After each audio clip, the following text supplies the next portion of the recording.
গ্রামের উত্তর দিকে একটা পুরনো খাল, খাল পাড়ে কয়েকটা তাল গাছ, একটা নড়বড়ে বাঁশের সাঁকো, আর তার পাশেই তিনজন কিশোর কিশোরী, ঋদ্ধি, রূপম আর নেহা। ওরা বসে গল্প করছে। স্কুল ছুটি হয়ে গেছে ঘন্টাখানেক আগে। এখন সন্ধে নামছে, তাই আকাশে হালকা মেঘ, সঙ্গে হাওয়াও বইছে ঠান্ডা। তোরা শুনেছিস খালপাড়ে ওই ভুতুরে বাড়ির খবর? ওই খালের ধারের বাড়িটা, যেটা এখন ভেঙে পড়েছে আর কেউ থাকেও না? হ্যাঁ, সবাই নাকি বলে রাত 12টার পর ওই বাড়ির জানালায় একটা মেয়ে দাঁড়িয়ে থাকে, একদম সাদা কাপড়ে, চুল এলোমেলো। কোনো মানুষকে দেখতে পেলে তাকে ডাকে, আর যে যায় তাকে নাকি মেরে ফেলে।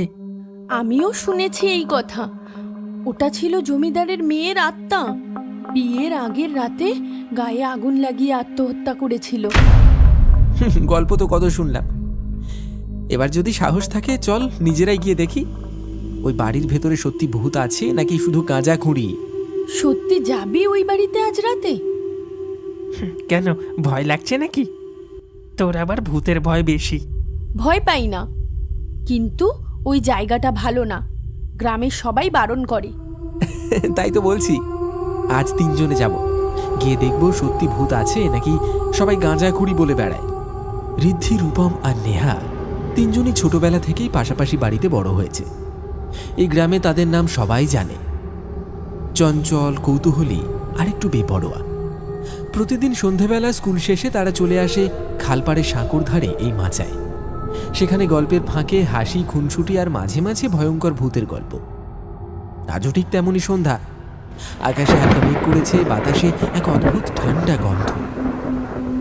আশপাশটা একেবারে ফাঁকা, আর আজ বাকি বন্ধুরা কেউ আসেনি। একা বসেছিল তিনজনে। হঠাৎই কথার মাঝখানে উঠে আসে সেই খালপাড়ে ভাঙা বাড়িটার নাম।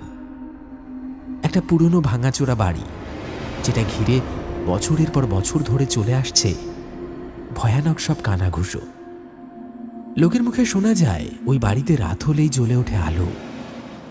কেউ ঘরের ভেতর কাঁদে, আবার কেউ নাকি ডাকি সুরে করে ডাকে, যে যায় আর ফিরে আসে না। ঋদ্ধি, রূপম আর নেহা তাদের চোখে ভয় নেই। তারা এইসব কথা হেসে উড়িয়ে দেয়, বরং এইসব ভূতের গল্প শুনে তাদের কৌতূহল আরো বাড়ে। আজ তারা সিদ্ধান্ত নেয় নিজেরাই দেখে আসবে সত্যি কোনো ভূত আছে কি নেই।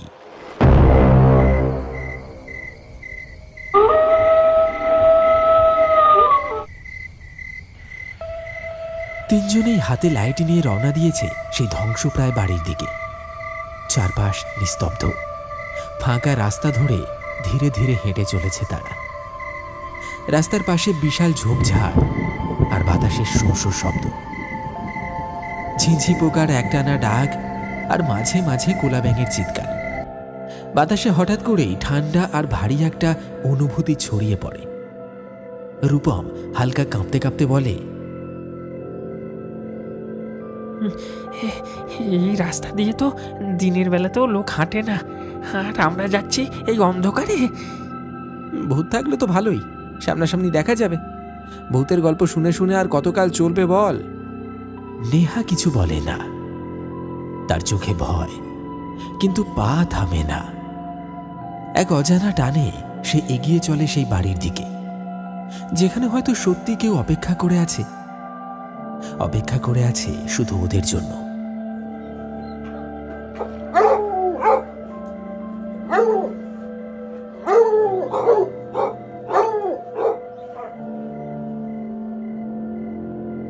রূপম, লাইটগুলো ঠিক করে এনেছিস তো? ভিতরে ঢোকার পর যদি ব্যাটারি ফুরিয়ে যায় তাহলে কিন্তু বেজায় মুশকিল হবে। আরে না না, টেনশন কিসের? কাল রাতেই আমার বাবা একদম নতুন ব্যাটারি লাগিয়েছে। চল চল চল, নির্ভয়ে চল।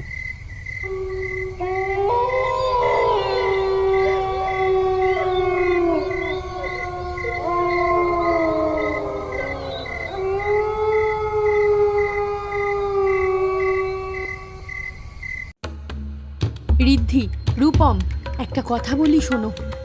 ভেতরে ঢোকার আগে আর একবার ভেবে দেখো, এই জায়গাটা ঠিক স্বাভাবিক নয়। আমি বলছি এখানে কিছু একটা গড়বড় আছে, আমাদের বিপদ হতে পারে। আরে এত ভয় পাচ্ছিস কেন? আমরা তিনজন একসাথে আছি না। আরে ভয় পাওয়ার কিছু নেই, চল চল। তারা তিনজন ধীরে ধীরে এগিয়ে এসে দাঁড়ালো সেই অভিশপ্ত ভুতুড়ে বাড়ির সামনে। ঘোর অন্ধকারে চারিদিক নিঝুম, নিস্তব্ধ। আশেপাশে কোনো জনমানবের চিহ্ন নেই, এমনকি ঝিঁঝি পোকার একটি ডাকও শোনা যাচ্ছে না। তিনজনের চোখে ভয় স্পষ্ট, কারো মুখে কোনো কথা নেই। তারা চারপাশটা ভালো করে তাকিয়ে দেখল সামনে দুটো তালগাছ মাথা উঁচু করে দাঁড়িয়ে আছে, যেন পাহারাদার। হাওয়ায় গাছের ডাল দুলছে ভয়ঙ্কর ভাবে। এক মুহূর্তে গা ছমছম করে উঠল তাদের। দূর থেকে ভেসে আসছে শিয়ালের ডাক।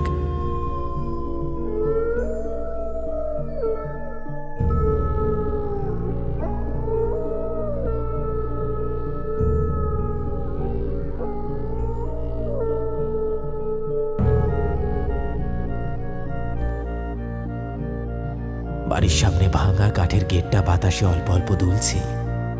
হঠাৎ নেহা ফিসফিস করে বলে ওঠে, ওই, আমার কেমন অস্বস্তি লাগছে। এই জায়গাটায় কিছু একটা গন্ডগোল আছে, আমি সেটা বুঝতে পারছি।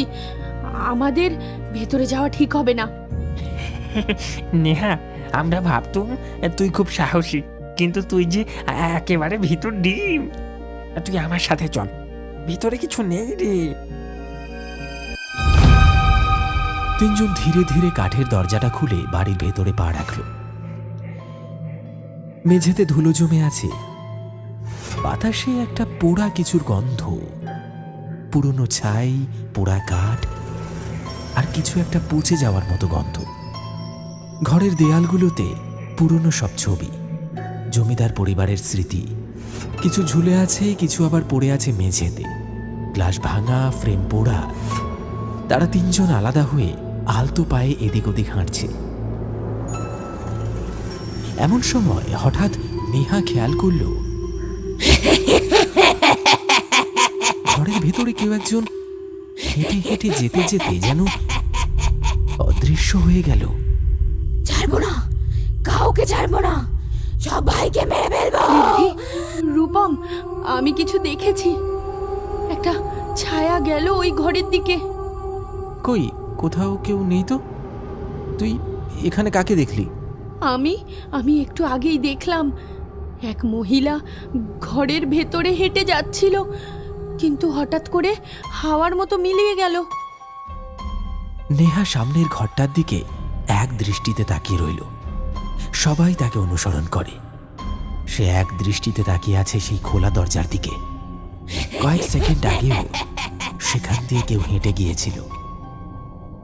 নেহা, তুই সত্যি বলছিস এখানে কেউ ছিল? আমি সত্যি বলছি, আমি একটা বউকে দেখলাম আমার সামনে দিয়ে হেঁটে যেতে যেতে হাওয়ায় অদৃশ্য হয়ে গেল। সাবধান হয়ে থাক সবাই। এই বাড়িটা দেখতে যতটা আজগুবি ভেবেছি ঠিক ততটা নয়, কিছু একটা রয়েছে। তাহলে চল না, এইখান থেকে পালাই, আমার খুব ভয় করছে। আর একটু অপেক্ষা কর, তারপর চলে যাব। তারা ধীরে ধীরে এগিয়ে গেল সেই ঘরের দিকে। দরজার কপাটটা আধ খোলা। হালকা ঠান্ডা বাতাস আসছে ভেতর থেকে, আর ভেসে আসছে কারণ নূপুরের শব্দ, যেন ভেতরে কেউ হেঁটে চলে বেড়াচ্ছে। ঋদ্ধি কাঁপা কাঁপা হাত বাড়িয়ে দরজাটা ঠেল। একটা ক্যাঁচ ক্যাঁচ শব্দ করে ধীরে খুলে গেল পুরনো কাঠের কপাট। ঘরের মাঝখানে একটা পুরনো কাঠের বিছানা, আর বিছানার একপাশে পড়ে রয়েছে একটা কঙ্কাল।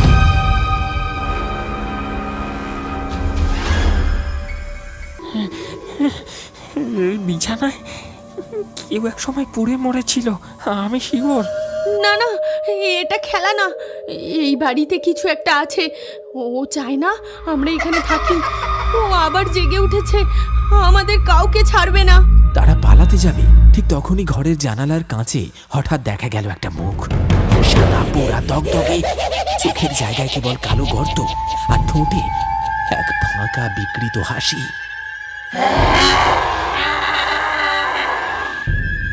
তিনজনে একসাথে চিৎকার করে পিছিয়ে আসে।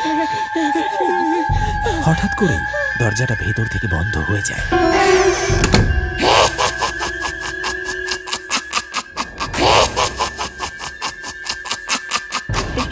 এটা কি হলো? কে দরজা বন্ধ করলো? হঠাৎ করে ঘরের বাতাস ভারী হয়ে উঠল। একটা পোড়া গন্ধে গোটা ঘর ভরে উঠেছে। তিনজনই দরজায় ধাক্কা মারতে লাগলো, কিন্তু দরজা খুলতে পারল না। সবার কানে ভেসে আসছে একটা মেয়ের কান্নার শব্দ।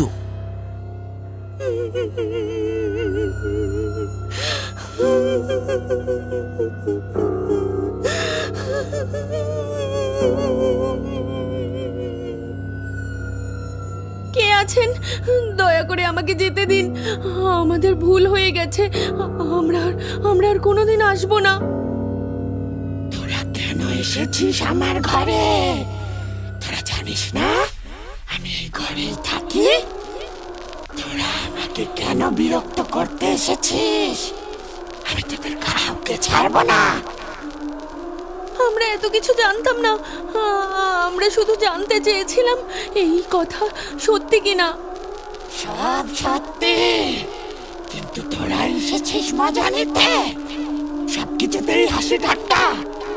আজ তোদের মজা দেখাবো। ঘরটা যেন হঠাৎ ঠান্ডা বরফের মতো হয়ে উঠল। তারা অনেক চেষ্টা করলো সেই ঘর থেকে বেরোনোর। তিনজনই দরজায় ধাক্কা মারছে, কিন্তু তবু দরজা কিছুতেই খুলছে না।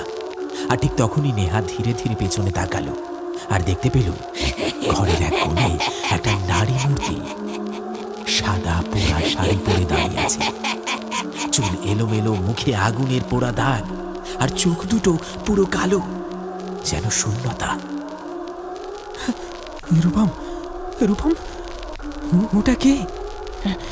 ওর মুখে কোনো চোখ নেই, শুধু একটা পুড়ে যাওয়া গর্ত। আমাদের সত্যিই ভুল হয়ে গেছে। আমাদের ছেড়ে দাও, আমাদের ক্ষমা করে দাও। ঘর জুড়ে ভেসে বেড়াচ্ছে পোড়া মাংসের গন্ধ, যেন কোনোদিন কেউ আগুনে পুড়ে মরে গেছে এইখানে। তাদের তিনজনের শ্বাস প্রশ্বাস ক্রমশ ভারী হয়ে উঠছে। নেহা গলার কাছটা চেপে ধরে বলছে, আমার নিঃশ্বাস বন্ধ হয়ে আসছে।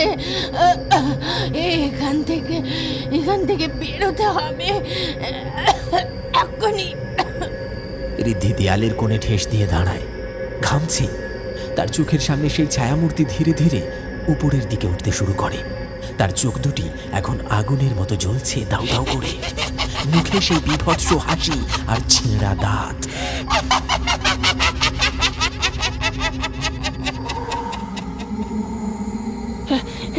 এই হাসি বন্ধ করো, বন্ধ করো এই হাসি, আমার মাথা ফেটে যাবে। ঋদ্ধি চোখ বড় বড় করে দেখে ছায়া ধেয়ে আসছে তার দিকে।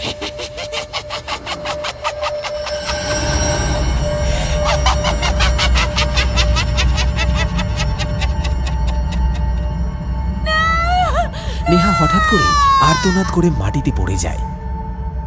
সেই ছায়া তাদের সামনে এক ঝোড়ো ঘূর্ণির মতো ছুটে আসে। তাদের চোখে নেমে আসে ঘন কালো অন্ধকার। কেউ কিচ্ছু দেখতে পায় না। হঠাৎ যেন চারপাশে একটা কিচকিচে শব্দ, হাসি, আর কিছু নয়।